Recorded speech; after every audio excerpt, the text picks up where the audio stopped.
Oi, eu me chamo Danilo Briskiewicz e vamos conversar agora a respeito da história da filosofia moderna. Para compreender a história da filosofia moderna, é preciso passar rapidamente, como forma de dicas de leitura, sobre alguns autores. Talvez o mais importante deles seja Maquiavel.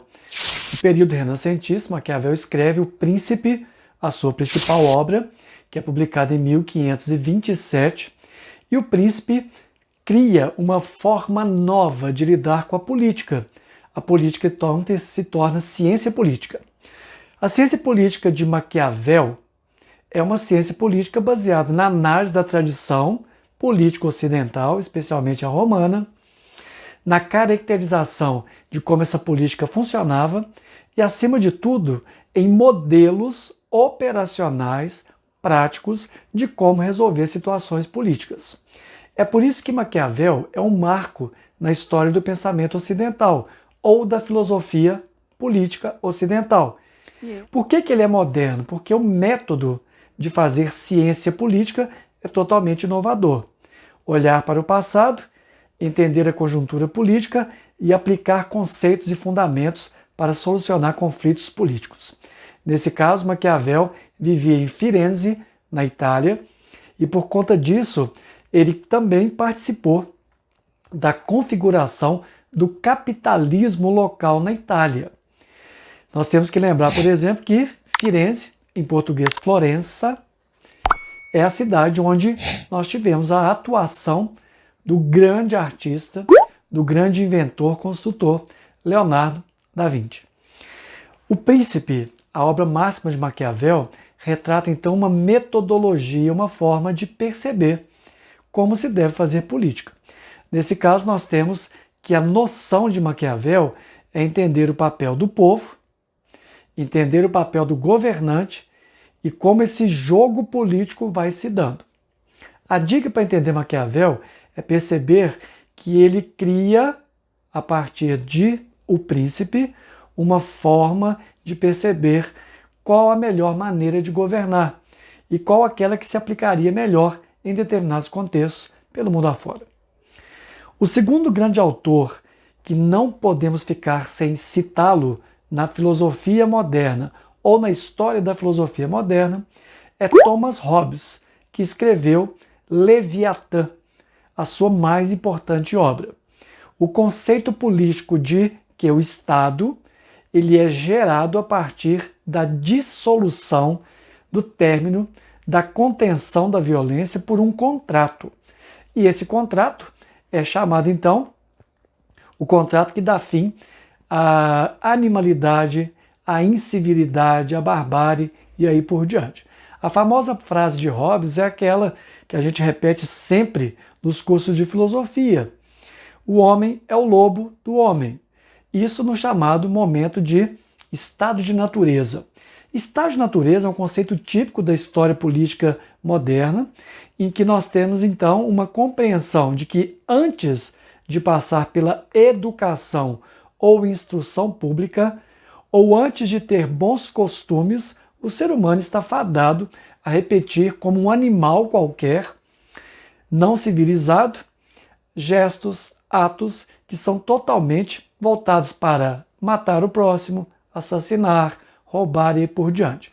A criação do Estado para Hobbes é para conter essa barbárie, essa incivilidade, esse todos contra todos, todos matando todos. E a legislação é fundamental.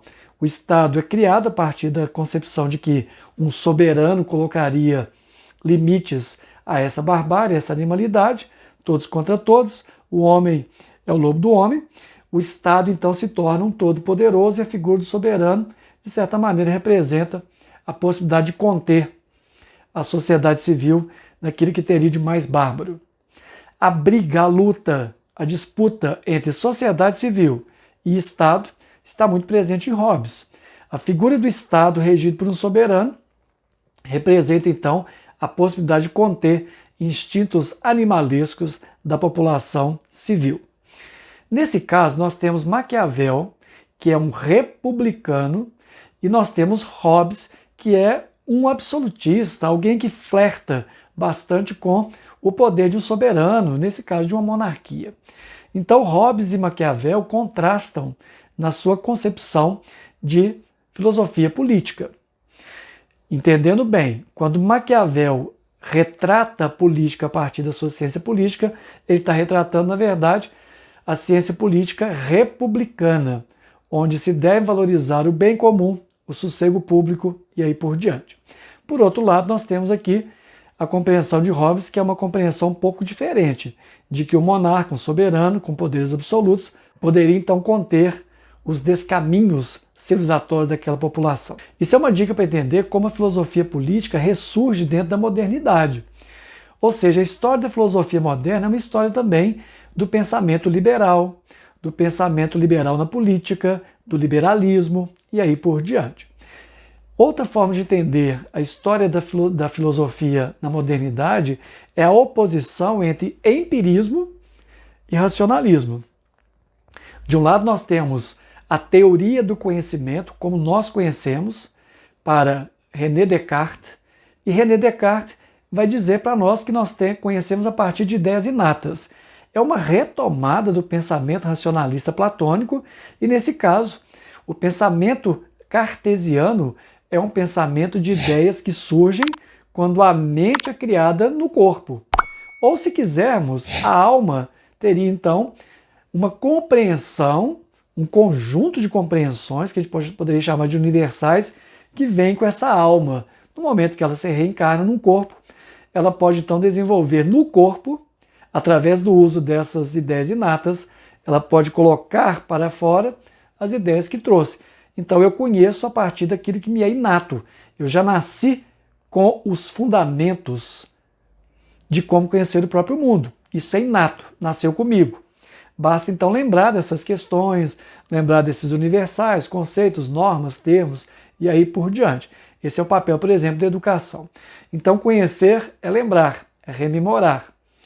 Nós então temos ideias inatas segundo a forma de conhecer, de dar o conhecimento ao ser humano, segundo a teoria do conhecimento ou epistemologia de base racionalista, segundo René Descartes. Por outro lado, quando nós vamos tratar do empirismo, e aqui eu estou falando precisamente sobre David Hume, nós temos uma outra forma de conceber a teoria do conhecimento, como o ser humano conhece, que é exatamente uma forma chamada de tábula rasa. Nascemos sem nenhuma ideia pré-concebida, nada é inato.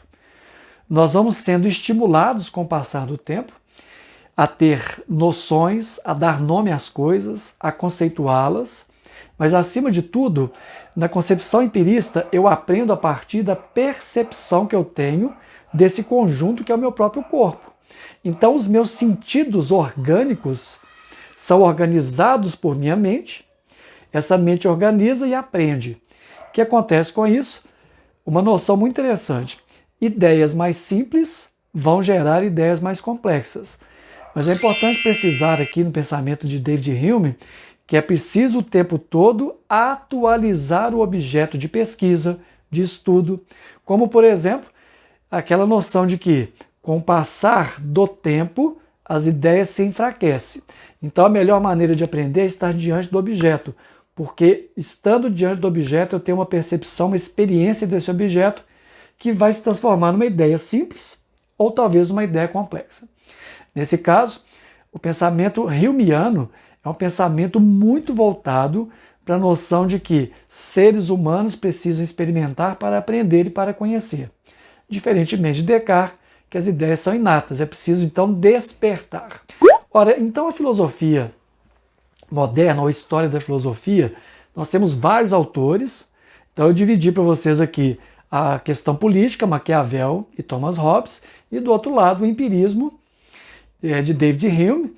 Nós temos também o John Locke, o Stuart Mill, e também nós temos o chamado racionalismo de René Descartes, que é muito importante, porque no final das contas, tanto os políticos quanto os teóricos do conhecimento estão buscando uma forma nova de conhecer o mundo, que é uma forma mais científica. Nós temos que lembrar que o fundamento da história da filosofia moderna é a busca por uma lógica de conhecimento válido, a validação do conhecimento. Veja então como a história da filosofia moderna é uma divisão da política republicana, em Maquiavel, versus política absolutista, monarquista, baseada no poder do soberano, em Hobbes. Do outro lado, nós temos o pensamento de René Descartes, o chamado racionalismo, versus exatamente o empirismo de David Hume, John Locke e Stuart Mill. Tanto a teoria do conhecimento, empirismo versus racionalismo, quanto as teorias políticas de Hobbes, monarquia, versus Maquiavel, republicanismo, essas teorias estão no bojo de um novo mundo que surgia, em que o sujeito se torna protagonista da sua própria história e que há uma discussão sobre a formação de novos corpos políticos na Inglaterra, na França, especialmente pela Europa afora. E nesse caso nós estamos falando da consolidação de um Estado nacional que surge nesse contexto. Por isso que o sujeito é convidado pelo liberalismo, que é a grande marca do pensamento moderno, o liberalismo dos costumes, o liberalismo na educação, na instrução pública, o liberalismo político, essa noção de que o ser humano ele precisa ter os seus direitos garantidos, seus direitos humanos, direitos fundamentais, direitos individuais, direito à propriedade. Isso tudo surge nessa nova sociedade, que é uma sociedade marcada, sim, pelo capitalismo.